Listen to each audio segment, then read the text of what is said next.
making a video and haven't asked them permission, so I apologize that this stream ended so abruptly. But this time around, we should not have that problem. You may have noticed if you're new to this process that I do have the ability to share your responses, but without your names on them. So you get a chance to say your opinion to your peers, but you don't have to worry too much about your name being attached to it. I think I would agree with a lot of these that there seems to be a lot of factors. There's things we can't control. There's things that could be dangerous. But then I thought this answer was really creative too. We could create our own system. Over here, they're thinking the same thing.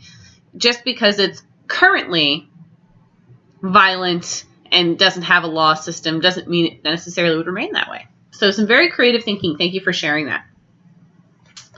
Last time I asked you to reflect on the day's activities, and I'll be asking you to do that at the end of this lesson as well. And what we're going to get into is sort of finishing up the life of the miners and then the impact overall of the gold rush. So we heard from Louise Clapp before. She was the woman that went to Rich Bar, and she was telling us about how these men flipped over a rock and became incredibly rich. So now she's going to talk about how quickly that changed. This is a picture of what a saloon might have looked like. It's a gambling hall. And they're playing a card game called Monte. If you're curious about it, go ahead and click on the video on your slideshow, or later you can do that on the self-paced student Pear Deck. We're not going to watch it on here just because now I'm very worried about playing YouTube videos on here without double checking them. And it's very, very much a game of chance. You can't be smart enough to be good at Monte. It's a gambling game in that it truly is a gamble. You don't know if you'll win or lose. So she's explaining here, those who worked in these mines during the fall of 1850 were extremely fortunate, but alas, the Monte fiend ruined hundreds. Shall I tell you the fate of the most successful of these gold hunters? From poor men, they found themselves at the end of a few weeks absolutely rich. So imagine that, going from broke to incredibly wealthy in a few weeks. Because they were so excited about their good luck, elated with their good fortune, seized with mania for Monte, the card game in that video, in less than a year, these unfortunates, so lately respectable and intelligent, became a pair of drunken gamblers. One of them, at this present writing, works for $5 a day and boards himself out on that. The other actually suffers for the necessaries of life, a too common result of scenes in the mines. This reminds me of sometimes pro athletes will do this. While they're a pro athlete, they spend their money lavishly. They buy very expensive items because they have a lot of money. And then when their career ends because they've become older or because of other things that have happened, maybe they've lost some of their skill, they suddenly don't have very much money anymore. So they go from poor to rich to poor again. Now, if the miners aren't the ones that are keeping the wealth from this gold, who is? Well, here's a list of some folks that were making money. Philip Armour, who would later found a meatpacking empire in Chicago, made a fortune operating the sluices that controlled the flow of water into the rivers being mined. Before John Studebaker built one of America's great automobile fortunes, he manufactured wheelbarrows for gold rush miners. If you've ever heard of a Studebaker, it's a type of car. Two entrepreneurial bankers named Henry Wells and William Fargo moved west to open an office in San Francisco, an enterprise that soon grew to become one of America's premier banking institutions. Sound familiar? So Wells Fargo got their start due to the gold rush. Now you can click on it yourself or you can follow me to this link. But I think the people that were really making the most money were the merchants. Check out what they were up to. Many arrived in California hoping to strike it rich, but they quickly learned it was hard work to find gold. Most miners only found $10 to $15 worth of gold dust a day. Merchants quickly realized they could get rich by selling supplies at high prices to miners. Sam Brannan, a merchant who built a store next to Sutter's Fort. Remember, Sutter's Fort is where we first discovered gold in California. Made more than $2,000 a day selling goods to the miners. So most miners are making $10 to $15 a day, but this grocery store owner is making $2,000 a day. Supplies were scarce in California, and the demand for them was so great that merchants raised prices as high as they want. So that's called supply and demand. Look at this example. The gold pans that miners needed cost 20 cents before 1849, but soon sold for $8 each. So before the gold rush, it was only 20 cents to buy a gold pan because there wasn't very much demand. Not very many people wanted it. However, when everybody wanted to have these gold pans, the merchants could raise the price because the demand was high for a small supply. Think about right now with the things going on around us, toilet paper. It used to be something that everyone took for granted, and then some people were stockpiling, even medical supplies. Some people were stockpiling medical supplies so that they could sell it when demand was higher for more amounts of money. The merchants back in the time of the 49ers, they were selling eggs for $1, $2, or $3 each. You can go to the grocery store right now and get a dozen eggs for less than $2. And they were selling them for $3 each. Take a look at these gold rush prices between 1851 and 2007. You can certainly do the math for today's prices if you'd like to, but we're going to look at this just for now because it's pretty close to where we're at. Imagine you and your family would like to cook hamburgers tonight. All right, you need a pound of ground beef. It's going to cost you $279 for that pound of ground beef. If you wanted to put some butter on your hamburger buns, that's going to be $560 a pound. So as you look down this list, you can see how much money they were charging for what we might consider basic ingredients. I find it kind of interesting that oranges here, while they would really help the miners be healthy, weren't priced quite as aggressively as the other items, probably because the miners didn't know how badly they needed them. So the people that are really making money during this gold rush aren't necessarily the people looking for gold. They're the people that are supplying these gold miners. And it stands to reason, because in order for me to get eggs or butter all the way from Missouri, let's say, to San Francisco, I either have to send it across land or on a boat around the bottom of South America. That's going to cost quite a bit of money. So even if these merchants weren't trying to price gouge the miners, it was going to be a very expensive process and make those goods more expensive. Another invention or product that came out of the 1849 gold rush were blue jeans. You might have heard this story before. A man named Levi Strauss in 1873 wanted to be able to sell more sturdy pants to miners. So he made his pants out of the strongest fabric he could buy, which was cotton denim. And he reinforced the pockets with copper rivets so that they could hold heavy tools without ripping. And that basic design, he did take out a patent in it. See here, he patented it in the U.S. in May 20 of 1873. His company is the only company that can use these specific rivets, this specific design, for over 125 years now. So if you were in California during the gold rush, what would you sell or invent to make money off of the prospectors or the people looking for gold? What would be your way of of creating something to sell, or what product would you provide for people that you think you could make quite a bit of money off of?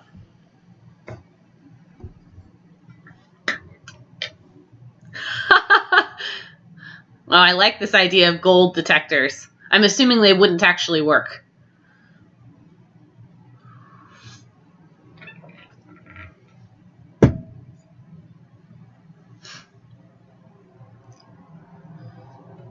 Definitely the tools of the trade, like shovels and containers.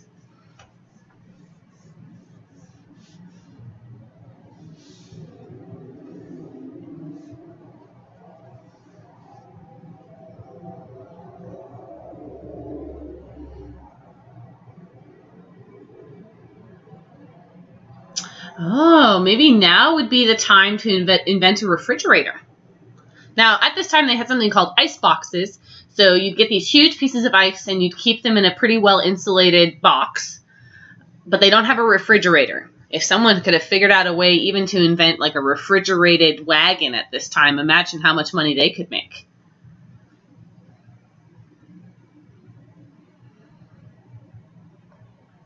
Yeah, necessary items, again, like boots, firewood.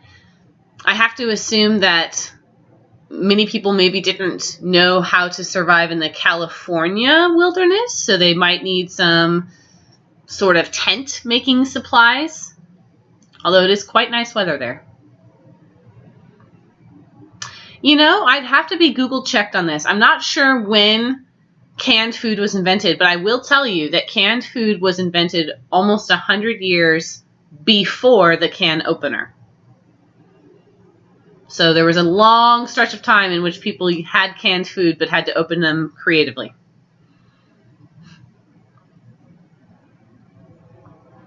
I think about too,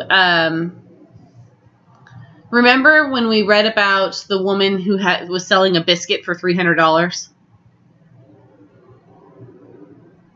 And she opened up a hotel and just cooked good food? Probably be a good way to make some money. Thank you for your creative responses. So one of the big impacts of the gold rush of 1849 was the impact on the American dream. Before 1849, it was considered to be honorable and good if you made your money by working hard. So people like farmers who over generations build up their wealth and pass it down to family members all through blood, sweat, and tears, so to speak. You were considered respectable if you made your fortune through hard work. Or even if you made no fortune, being a hard worker was a respectable thing to be. The Puritans hated gambling. You weren't permitted to gamble in many cities across America, including Indianola, for many, many years. So this idea of going out west and hoping you were lucky enough to find gold was a very new idea.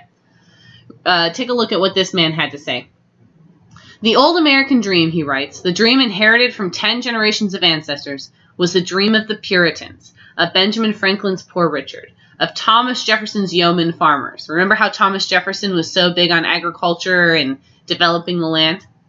Of men and women content to accumulate their modest fortunes a little at a time, year by year by year. The new dream was the dream of instant wealth, won in a twinkling by audacity and good luck. And for better or worse, its meaning was that El Dorado, now El Dorado was this mythical city in South America that back before this time, Spaniards were looking for, this city made of gold. Not some Puritan city on a hill, was the proper abode of American people. So it totally reshaped how people considered building wealth. Gamblers used to be frowned upon and disrespected. And now it was this huge mass migration of people that were trying their luck. They were gambling that they could find this gold out in California. If you'd like more information about that, you can always hit this video and watch that now or a little bit later. But I'm curious if you think we've stuck with either of those ideas today. Do you think that Americans today care if you are rich because of hard work or rich because of good luck? Do you think that really matters to us today? I'm going to let you drag your icons kind of where you think, and then I'll show you what each other are saying.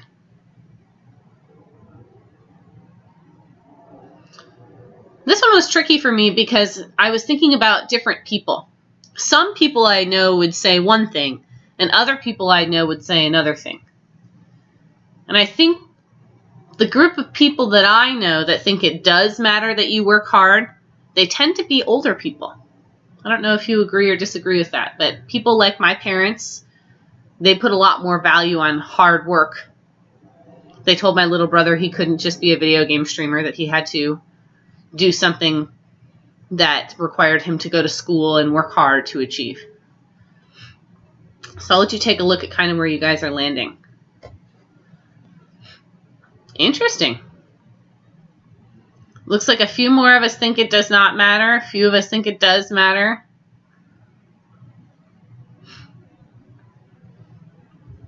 I don't think there's a right or wrong answer here.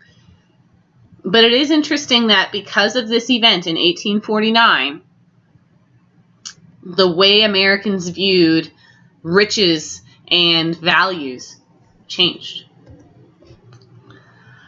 Another impact of the gold rush of 1849 had to do with foreign miners.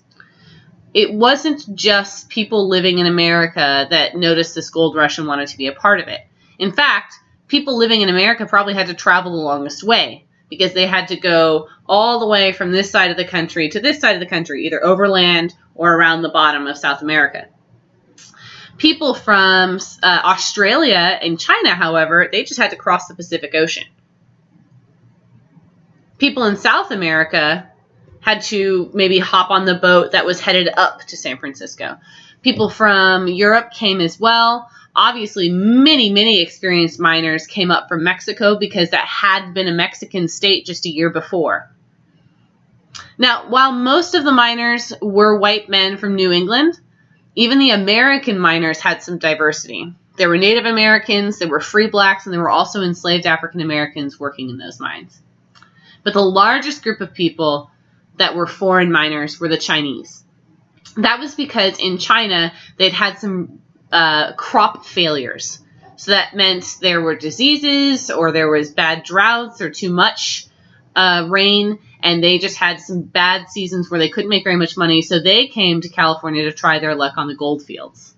In fact, by the end of 1851, 1 of every 10 immigrants was Chinese. Because they were used to such backbreaking labor in their homeland, the Chinese proved to be the more patient miners. They would take over sites that American miners had abandoned because the easy gold was gone. Through steady hard work, the Chinese made these played-out sites yield profits. American miners resented the success of the Chinese and were suspicious of their different foods, dress, and customs. As the numbers of Chinese miners grew, American anger toward them also increased. This word resent is an interesting word. You resent someone when they're more successful than you, and it's a feeling of anger, usually, and it usually comes from a place of like selfishness. So these American miners that had moved past the site because they couldn't find any more easy gold looked back and saw that a Chinese miner had taken it over and found more gold, and that made them resentful. Even though they could have stayed there and done the same work, they were upset that someone who had worked harder than them was successful. So resentment isn't a very fair feeling. As a result of these feelings that are building up in the American miners, when California becomes a state, they're going to want to do something about it. In fact, there was quite a bit of conflict among miners. It was a mixture of greed, anger, and prejudice that caused some miners to cheat others. For example, a man named I.B. Gilman promised to free an enslaved African American named Tom if Tom saved enough gold. For more than a year, Tom mined for himself after each day's work was done. So it's not that for everything that he found while he was working. No, after he worked for this person that owned him all day, then he would stay later to earn gold to buy his freedom. When he finally had $1,000, Gilman gave him a paper saying he was free, but the next day, the paper suspiciously disappeared. Even though Tom was certain he'd been robbed, he couldn't prove it, and he had to work for another year before Gilman would free him. Once that easy-to-find gold was gone, the flip over a rock, wow, I'm rich gold, American miners began to force Native Americans and foreigners, this is ironic, foreigners such as Mexicans, interesting, this was their country a year ago, foreigners such as Mexicans and Chinese out of the gold fields to reduce competition. So now that, and a lot of students mentioned this actually in their comments earlier, worried that if we were to go to another planet that had gold on it, we'd come too late and there wouldn't be anything left. And that was starting to happen. The gold wasn't as easy to find. A lot of the claims were being played out, they're called. And so the American miners want a way to reduce the competition. And the way they reduce this competition is by making a law. California becomes a state in 1950 because of the huge increase in population and the effect on the economy that all that gold had. And their first act as state legislature, or one of their first acts, is to pass the foreign miners tax.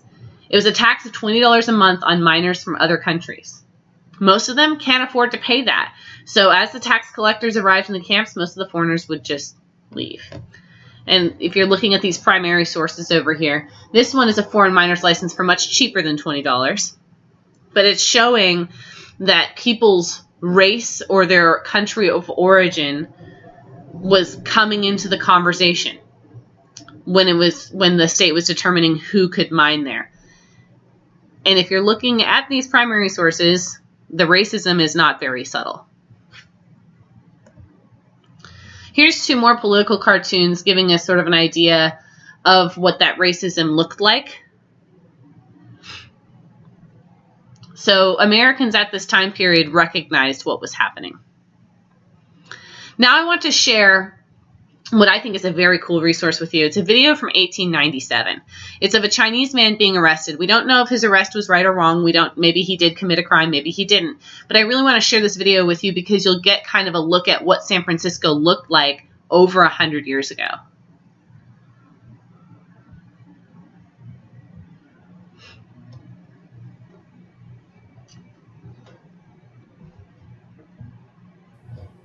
From the Library of Congress in Washington, D.C.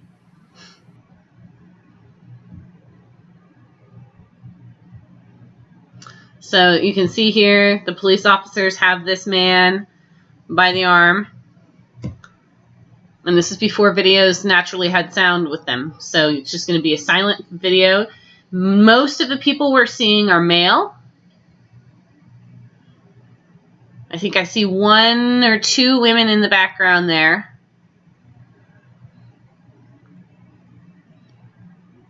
Maybe we're seeing some blue jeans. I'm not entirely sure. Maybe some denim pants. This is their police car. It's a horse-drawn cart. It says department on this side. It says police on the other side. And off they go. You're noticing that at this time, San Francisco has these two-story buildings. This looks like a motorized vehicle off to the side here. This has been a presentation. So it's sort of at that transition period where very wealthy people had vehicles, but not everyone did. 1897 is quite a ways after the 49ers. And it just shows, though, how quickly San Francisco is going to develop into a city. So I'd like you to take a second and make a connection to today. I want you to compare Americans' feelings about Chinese immigrants in the 1850s to Americans' feelings about Mexican immigrants today. Do you think there are similarities or differences between the conversations that people have about these immigrants? Or do you think it's two totally different situations? I'm going to let you guys see each other's answers in real time so it feels a little bit more like a conversation.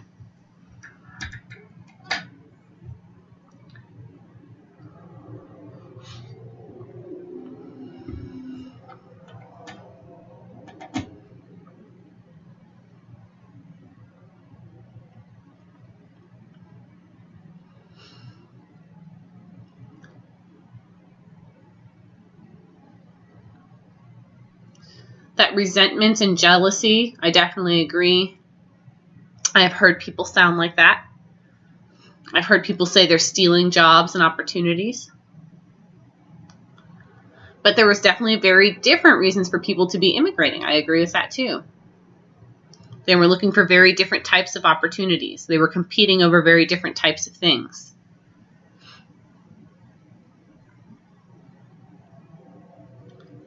I also think, too, that oftentimes people's reactions that end up becoming racism is that difference piece, like the student is talking about, that sometimes groups of people don't try to understand a different way of life and instead just think, I don't like the way that they're living.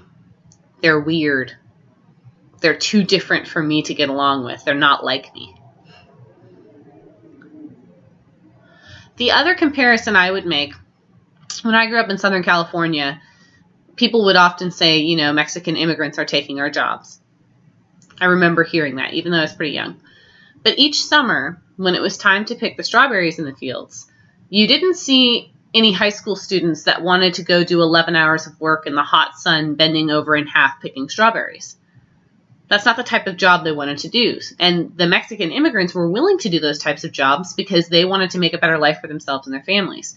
So while on the one hand, the people I was going to school with said they're taking my jobs, the reality might be that the people I went to school with would never have wanted that job.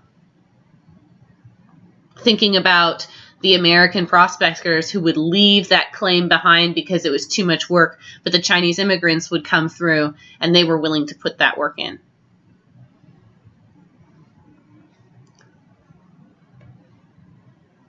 I think stereotypes are a good thing to bring up as well.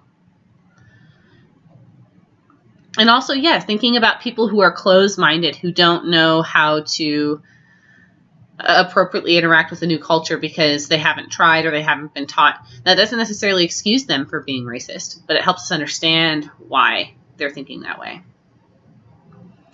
Thank you for your thoughtfulness. We're going to keep moving. Now, the result of these Chinese immigrants being pushed out of the mines meant they were pushed into the service industry. They began creating laundries, Chinese laundries, where they would launder the miners' things. They would make shops and restaurants. You can thank the 1849 Chinese immigrants for the American Chinese food we have today. So when you have your Hy-Vee Chinese, that's really where that came from. That's what made it popular to eat this style of Chinese food in America. Because if you were to go to China, it wouldn't be quite the same thing. Many Chinese-owned businesses in San Francisco, there were so many that opened that there's a neighborhood still there today called Chinatown. And it's still called that today. The other impact of the gold rush was how quickly California grew. Even though the gold rush was only from 1849 to 1852, while it lasted, 250,000 people came into California. The port city of San Francisco specifically became a center of banking, manufacturing, shipping, and trade. That's where that famous Golden Gate Bridge is. Its population exploded from 400 in 1845 to 35,000 in 1850. Could you imagine if Iowa grew that much in 5 years, how different we would be? Something to think about. All of these new people moving in and this huge change coming to the state only 1 year after the United States came to own it is really going to impact those Californios. The Californios were the people who had settled there before, when Mexico still owned it, when Spain still owned it. Remember we read about Mariano Vallejo and how his family had been settling California since the time George Washington was fighting the British? Well, the newcomers aren't respecting his land rights, his customs, not even his legal rights. In many cases, Americans just seized the property of Californios. So Mariano Vallejo lost all but 300 acres of his 250,000 acres. Even so, that Spanish heritage is still a very important part of Californian culture today. I think, however, the biggest impact on any group of people was the Native Americans in California. Similar to the arrival of European settlers on the East Coast, that disease that was brought with these new settlers caused thousands of Native Americans to die. On top of this, miners hunted down and killed thousands more. This was coming from this belief, this Anglo-American belief, which basically means like white European American belief, that Native Americans stood in the way of progress. In fact, by 1870, California's Native American population had fallen from 150,000 to only about 58,000. In 30 years, losing about 2/3 of their population. Part of this was supported legally. In fact, in 1850, another great law that California made as soon as they became an American state was the Government and Protection of Indians. Essentially, these rules gave white settlers permission to own and enslave Native Americans. Take a look at this. The Justice of the Peace would have jurisdiction over all complaints between Indians and whites, but in no court case shall any white man be convicted of any offense upon the testimony of an Indian or Indians. So if a group of Native Americans came to the court and said, this man stole from us, the court's going to ignore what those Native Americans have to say. Whites were able to obtain control of Indian children. It was illegal to sell or administer alcohol to Indians. If any Indian was convicted of a crime, any white person could come before the court and contract for that Indian's services, as long as he paid the Indian's fine. There was a whole long list of things that could cause an Indian to go to court. For example, walking too slow, loitering where alcohol was sold, begging, or leading a sinful course of life. For doing any of those small, insignificant things, they could be arrested, and their services could be sold to the highest bidder. this gives us a little bit more of the numbers of exactly how many people died as a result of the gold rush, how many Native Americans died as a result of the gold rush. But the one that really sticks out to me, that the U.S. Army was formally involved in this. So it wasn't just disease. Nearly 6,500 California Indians were killed by settlers just because. The U.S. Army also joined in that killing, about 1,600 Native Californians. On top of this, there was enslavement of Native people. Native Americans were forced onto reservations, and their children eventually forced to attend Indian assimilation schools. So if you watch the Oregon Trail, did the Oregon Trail activity, this was an idea of bringing these Native American children in and teaching them to act differently, to act not like their own culture, but instead act like this Anglo-American culture. So I want you to think about when Miss Ryder or Mr. Halstead went to school. Would they have taught us about the gold rush this way, or do you think they would have used some types of fake history? I want you to tell me how they might have used a fake history tactic, and maybe even why.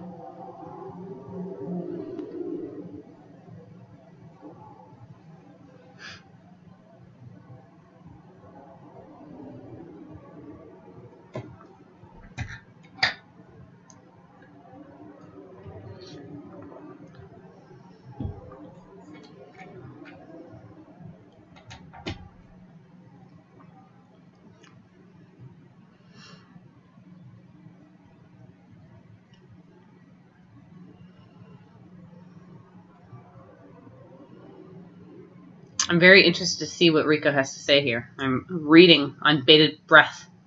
I don't know about this fun fact.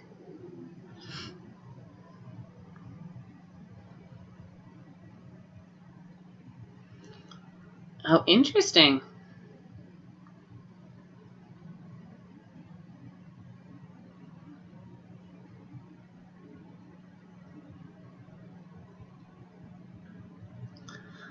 But then all of a sudden, when it's convenient for them to enforce it, they decided to enforce this Vagrancy Act. I see.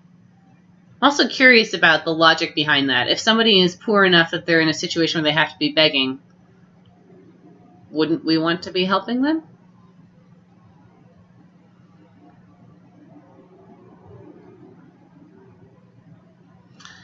And then if you, anytime you're on this and you press enter, that'll save your previous comment, and then you can type a new one. I think another reason, I mean, let's think about feel-good history here. Would you want to sit a bunch of second graders down and take them through the lesson I just took you through? Like, some of it also has to do with age appropriateness. As 8th graders, you're able to handle different content than younger students might.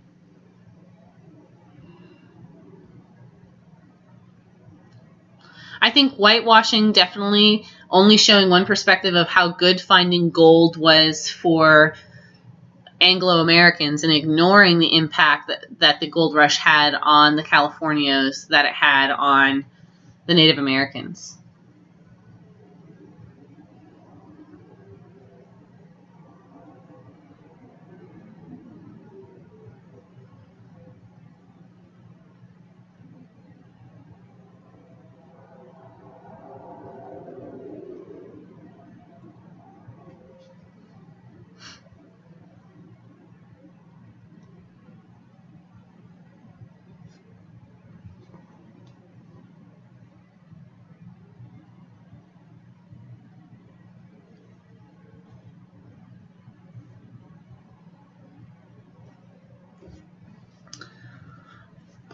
I can see that difference there, Macy, that we can protect small children from content they might not be ready for, but we definitely shouldn't be ignoring information. Like, a teacher could slip into the lesson, the gold rush also negatively impacted these groups of people, and then just move on, rather than saying, the gold rush was only fun and good and awesome, and now let's pan for gold, which you guys did miss out on, by the way. Last year, students did get to pan for gold. We didn't find much, but we had little pie tins and a kiddie pool, and they got to see if they could find gold flakes.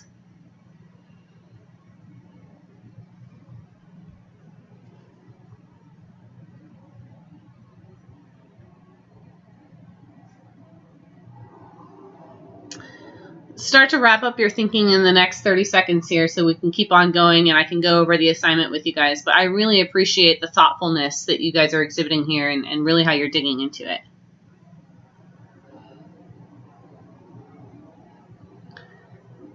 And all of this ties back again to that very first unit. This idea of fake history. Doesn't seem to matter which unit we're on. There always seems to be something that stinks a little bit of fake history.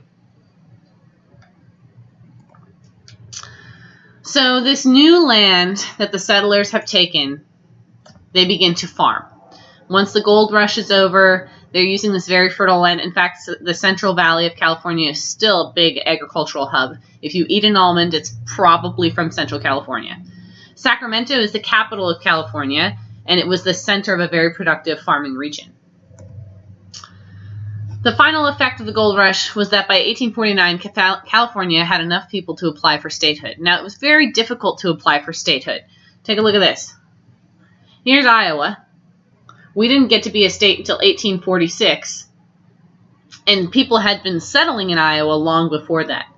California wasn't purchased by the United States until 1848, and 2 years later, they're already a state.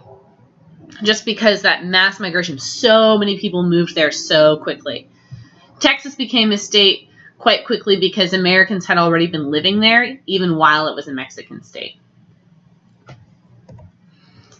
At the national level, California statehood created turmoil. Before 1850, it was very easy for both sides of the slavery debate to feel comfortable. Because before 1850, there was the same number of senators from free states as there were from slave states. They were even Stevens. Slave states and free states were even. You look down here. Now the problem was the South thought if California joins the Union as a free state, that means the free states in the Senate could pass a law saying that slavery is illegal everywhere. And that was very scary to them. So California becoming a state is going to prompt a lot of other events when we study the Civil War. It's going to lead to some compromises that need to be made in order for all the states to be happy. And that's really what you'd be answering here. We're not going to get into this one today just because I want to be respectful of your time. But essentially, the Civil War is going to happen as a result of the gold rush in some ways, because it's going to lead the slave states and the free states to get to a point of contention because they have to figure out how to stay. I mean, they would consider it figuring out how to stay even, but essentially figuring out how to keep the other side from making the law that makes slavery legal everywhere or slavery illegal everywhere. Keegan, that's a good question. Oregon isn't a state yet. The Oregon Trail was a lot of farmers seeking large amounts of land, but they weren't moving as quickly or in as large of numbers. It's not the size of migration as California was. Yep, adding another state. And California wanted to be added as a free state, which is a little ironic to me considering what they were up to with the Native Americans.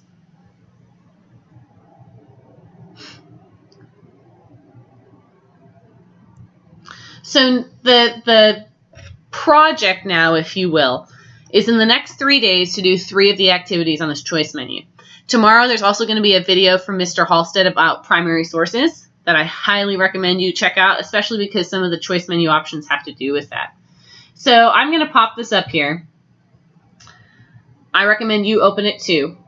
And then on our Pear Deck here, I'm going to open a new prompt so that you guys can type any questions you might have about those options. So as I'm talking to you about these choice menu options, feel free to type any questions you have or things you need feedback on.